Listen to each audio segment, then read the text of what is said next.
This Family Life News podcast is made possible by the support of listeners like you. Tackling the painful topic of sex abuse and human trafficking. It's something Abba Ministries Counseling Center in Slippery Rock, Pennsylvania has been doing for over 40 years, led by pastor and counselor Mike Bruno. His frontline stories aren't easy listening, but crucial to understanding the depth and seriousness of the problems. 1982, a girl came, we were in campus ministry, and shared how she had been harmed, abused, sexually abused. So I did counseling with her, and then about 2 weeks later, she led a small group for us, 7 girls in the group, and 6 out of the 7 shared that they had been abused after she shared her testimony, and that was the start of it. Now it's gotten a lot bigger. And, back then, it was taboo even to talk about it, to be honest with you. Mm-hmm.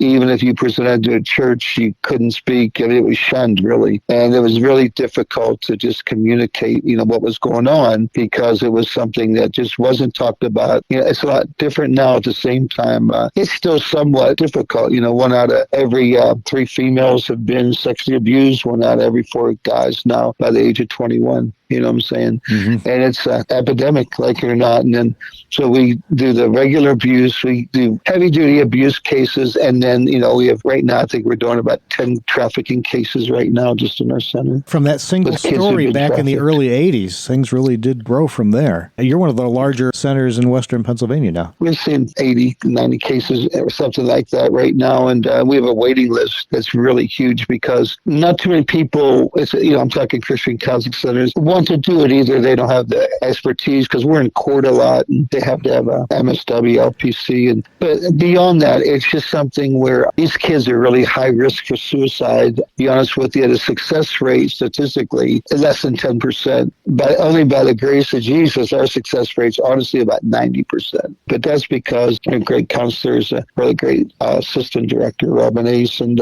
experience does help. Mm-hmm. You know what I'm saying? We have a program we developed called Through His Eyes, helping the kids see what's happened to them through God's eyes and His compassion for them. So it's a very strongly Christian-based program. Which makes all the difference versus secular counseling. So you've got some great perspective here since this has been going for decades now. I mean, what sort of trends have you seen? I mean, has the problem always been there at the same level and it's just getting the recognition now, or has it grown? What's your thought on that? That's an excellent question. It really has always been there, but I think now is never before. It's not just in the cities in our country, it's in the suburbs, and it's big money. But I think with the pornography industry, for example, the magic age seems to be 14.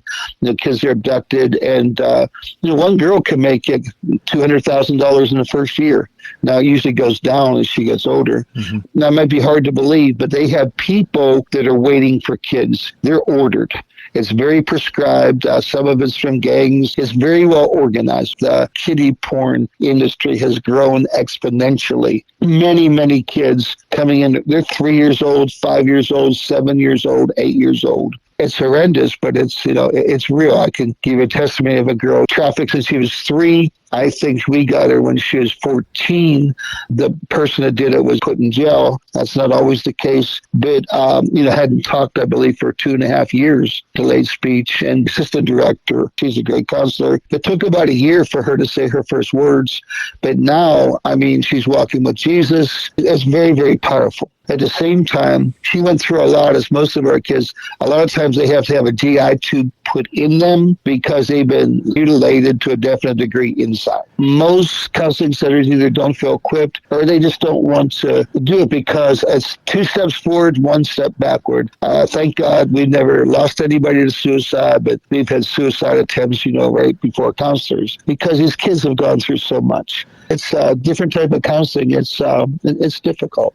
But again, but I always say, but Jesus. Those 2 words. Exactly. But Jesus. Yeah. How else do you touch someone who's been abused from 3 years old? It has to be Jesus. Yeah, it is. It's shameful.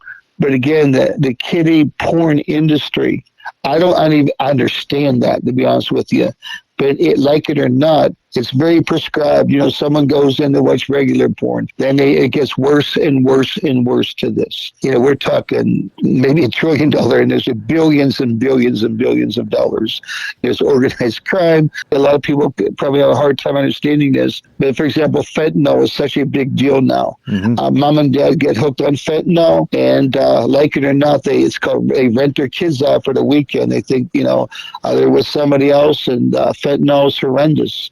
It's a killer, and they'll do almost anything. And we work with local police, state police, different types of FBI cases. I know what we're talking about may seem like, is that real? And if I didn't do it, I would probably say the same thing. But it's real. Tough stuff to talk about, even to hear about. But beyond all that, you've seen great stories of hope as well. From the deepest depths sometimes come the most tremendous victories. Absolutely. God can take what's so evil and turn around and use it for good. God is amazing in his compassion and his love. And we've seen stories like that young girl that hadn't talked for 2.5 years, not only gaining closure, but a leader in her youth group, on fire for Jesus. And now as she's approaching, in her high school years now, an honor student who wants to go into counseling to help others like she's been helped.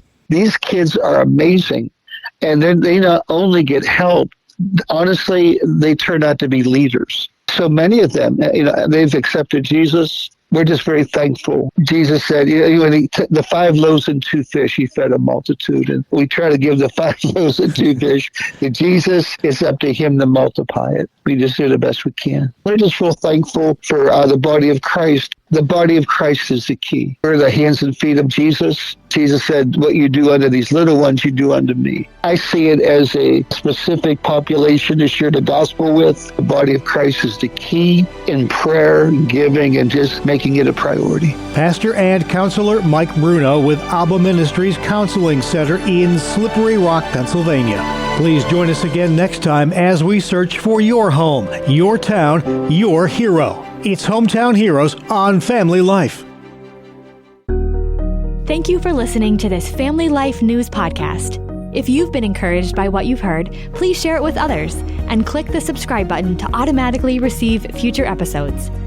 Family Life is a listener-supported ministry. Podcasts like this are made possible by your financial partnership. Find out more at familylife.org.